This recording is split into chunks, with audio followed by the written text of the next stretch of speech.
We're going up on the mountain line. Brought every verse of Darling Clementine. We've grown used to a world with Livewire in it. But what if Livewire didn't exist? What if people were forced to listen to ambient office noises?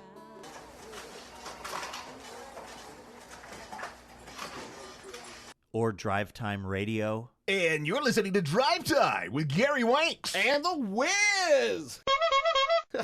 Coming at you with pranks on unsuspecting people. That's right. Truly hurtful pranks that truly hurt. Let's do this. Or motivational workout apps.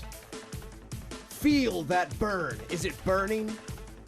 Are you feeling it burn? It should be burning and you should be feeling it. Both of these things should be happening. Without Livewire, you miss the great ideas, literature, and music our guests bring into your life. So your conversations are, well, they're not great. It's a lot of different kinds of fruit. There are. I think that's all of them. All the fruits. All of them.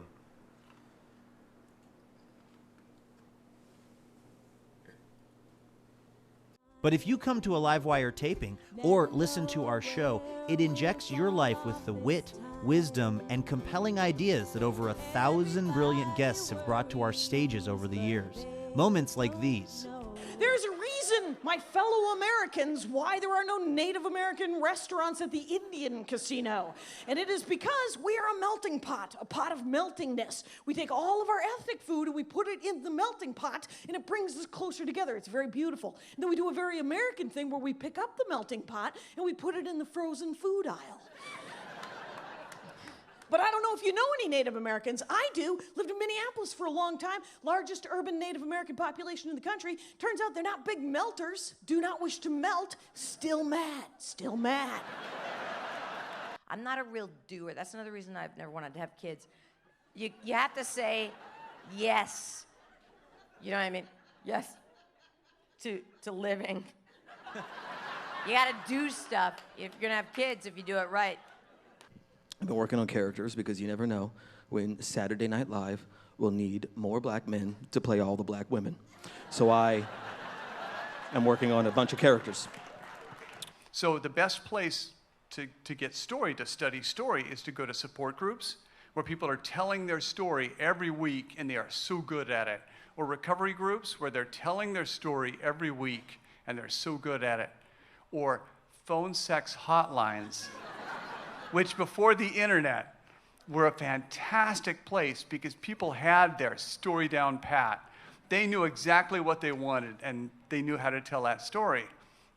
And so you go to these places where people tell the story and you study how good storytelling works. And that's all I do, is steal. When I was in my early 20s, I would wake up after a long night of drinking in a panic, right? With a bunch of questions like, oh my God, what happened last night? Why am I wearing fingernail polish? Whose blood is this? What did I do? Like, now I'm 30 years old, and now when I wake up after a long night of drinking, I wake up like, oh my God, I hope I didn't agree to go camping last night. I currently have this feeling that I have to deal with where it's like when I'm sober, I feel like I'm an apologist. I feel like I am a little less authentic. I feel like I am the guy that remembers how important it is to not be alone. And so that guy's motivated by fear.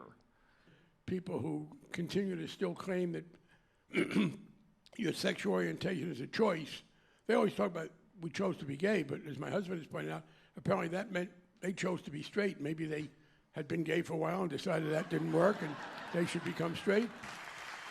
And you know it's bad in Portland. It's like in San Francisco where I used to live. It's bad there too. You know gentrification's bad when there's white people upset about it. You know what I'm saying? There's white people on Mississippi Street in Portland like, I've lived here for 2 years! 2 years, damn it! I remember when that coffee shop was a different coffee shop! Livewire guests offer up new ways of thinking and memorable moments that we hope make everyone a little happier, a little smarter, and make brunch like a million times more interesting. That's what I think we can do. But I'm just one guy, so don't take my word for it. What do you guys think? We agree completely. They seem trustworthy. Now I gotta go do a show. Livewire is your cultural curator, your access to the most interesting, funny, innovative minds and music from the Northwest and beyond. No, I love the variety. I think it's well produced. There's a lot of fun. The engagement with the audience is fantastic. I love the guest, you know, from the music to the authors and other celebrities or semi-celebrities you have on. It's amazing what you guys can pull together comedically on the spot. So, yeah, it's a great show. Help us keep bringing great people to our stage and spread the greatness of the Northwest to over 65 stations nationwide. Give whatever you can today and listen tomorrow, because what you hear next just might make your life a little more colorful. You and I will be fine, 'cause we're going home. Home, home, home, home, home.